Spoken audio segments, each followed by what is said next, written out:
Hello and welcome to Chess Please.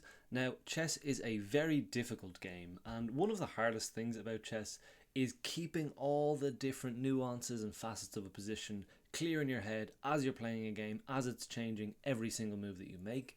So what's really helped me is just learning a few mental shortcuts or certain piece configurations that I can look at, and immediately that little chunk of information will tell me some pretty distinct things about the position. So I'm going to share a few of those with you here. So the first few we're going to look at are concerning the knight, the trickiest piece of all, so definitely helps to have a few little shortcuts about how to deal with a knight. The first one I would recommend is when dealing with knights, particularly in end games, but also just whenever.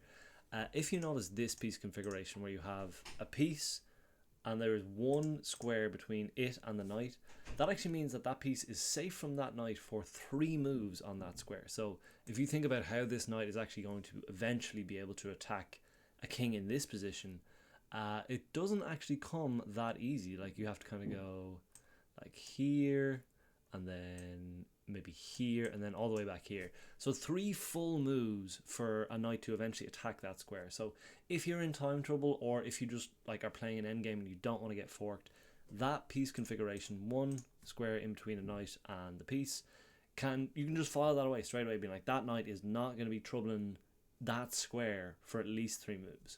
Now again, be cautious because the knight is obviously attacking these squares, so if other pieces are there to help, keep that in mind. But this is just one of those shortcuts. First one up.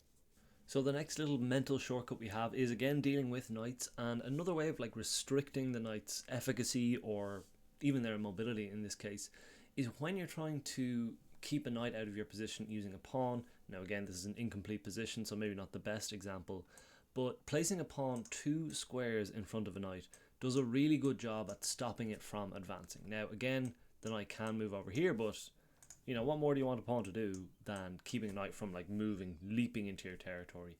So just a good rule of thumb of, again, how you're going to control knights. A pawn 2 squares in front does a really good job of locking that down. Again, in time pressure, or you just need to make a quick decision, that can just help you say, okay, that knight can't progress into my territory as deeply as it might like with this pawn there. Now, taking this to the extreme, we look at our next position. So we can use that concept of a diagonal attack 2 squares away from a knight to the absolute extreme if you do find yourself with an opponent's knight on the rim, which again we know to be grim, not a great place for the knight. And the best way to exploit that is to completely bury the piece, completely dominate it with the bishop here, because if you look at this knight and where it can move here, here, here, and here, and all of those squares are actually defended by that bishop. So the bishop 2 squares away from the knight, particularly on the rim, is just going to completely lock down that knight. So a really, really useful way of just making sure that piece has absolutely no room to breathe. And the most extreme version of that, like 2 squares in front of the knight, domination side of things. That's our next one. Okay, so our next one might be a little bit more obvious, but a good, again, just rule of thumb or little chunk of information to keep in mind. A king trying to take down 2 pawns like this, 2 passed pawns like this, is never going to be able to do it. They're never successfully going to be able to stop one of these pawns from promoting, because of the simple fact that pawns move at the same speed of kings. So the minute that a king decides to take the base of this mini pawn chain, this one can just get away at exactly as fast as the king is chasing it. So in a position like this, it kind of lets you know, okay, I don't need to worry about the king taking both of these, so I can use my king to take down this 3v2 majority on the other side of the board, just knowing that like this is untouchable for the king. And not only that, the king is actually tied down to defending this, because again, for the same rule, if the king ever advances or tries to come over here, this guy will get away. So a good one to remember there. These 2 pawns cannot be assailed by a king on its own. So our next one has to do with pawn promotion again, and boxing out your opponent's king as much as possible.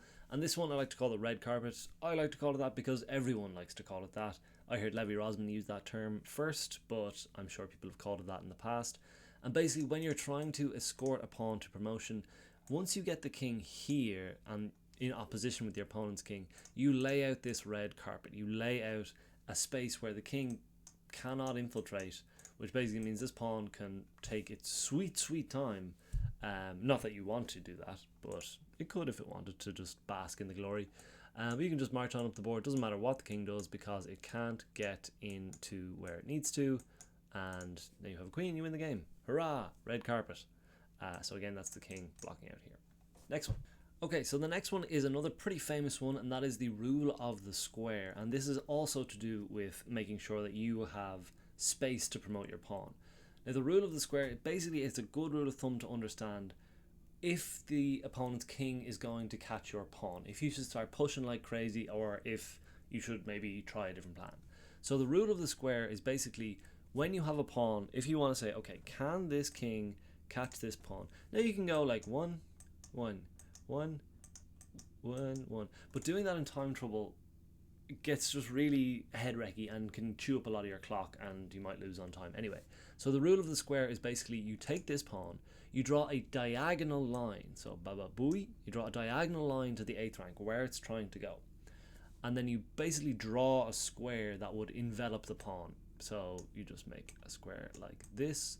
So from this diagonal, the hypotenuse of these two triangles, and the rule basically is if the king can enter into this square on its next move, then it will be able to catch the pawn. It will be able to either capture it as soon as it promotes to a queen or stop it from promoting to a queen. And very crucially, it means entering the square. So basically, the reason I've drawn up this position specifically is you'll see the eval bar on the left hand side shows that white is winning. That is because it is white's move. If this was black's move, we can actually even just load up that position. If it's black to move, then this immediately goes to a draw because the king, if we draw our square again, baba booey, march in, the king can now enter the squares, including touching it. The king can enter the square on its next move, meaning that pawn won't promote.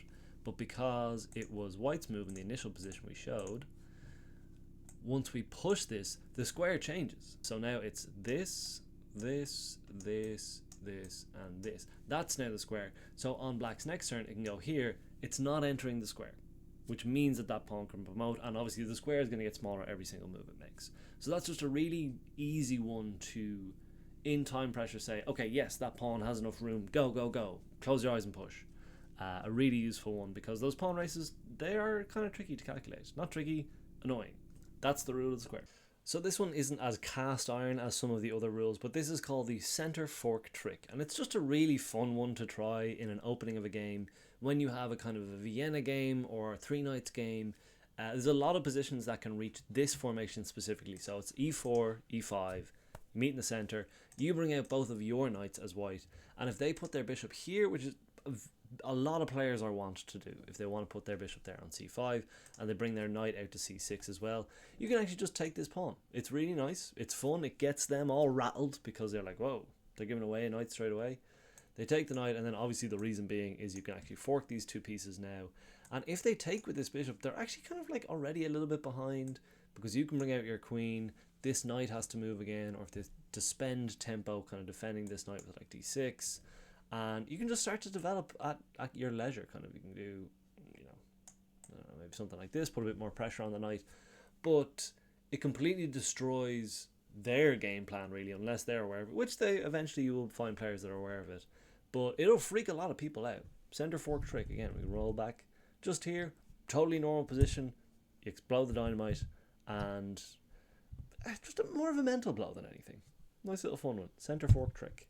And our last one, a good rule of thumb, and this is a pretty cutesy position to demonstrate that, is if you ever double check a king, by which I mean you deliver check to the king with two pieces at once, the king always has to move, definitively. There's no way you can block both checks with a capture or another piece blocking or getting in the way. It just doesn't work like that. If you double check the king has to move. That's not to say that it can't take one of the pieces that's checking it. Don't get that twisted. But it's a good thing to know, like if we're delivering a double check, a different capture that isn't by the king isn't possible because the king has to move. And again, a very elegant example here is we have a knight and a rook against a king and a queen, and here we have a check. Now, if this rook wasn't here, obviously this check doesn't do much because it's you just take here. So because it's double check, it's check here and it's check here. That's not possible, so the king has to move and can't take anything, so king has to move here. Now you might be tempted to just take this queen. You can do that if you want. But much easier way is just checkmate like that. Nice little pre-checkmate. That's not going to happen in your games, this specific example. But it does show you, once you double check the king, it has to move twice. So those are just a few mental shortcuts that you can use in your games. Little things just to have filed away that you can make quick decisions on and know what they mean. They've helped me out a ton in just winning games under time pressure, and just setting my pieces in the safest, most efficient way. And I hope they help you too. If you have any kind of mental shortcuts like that, please give them to me, because I need them to get better at chess. Hope you have a good day.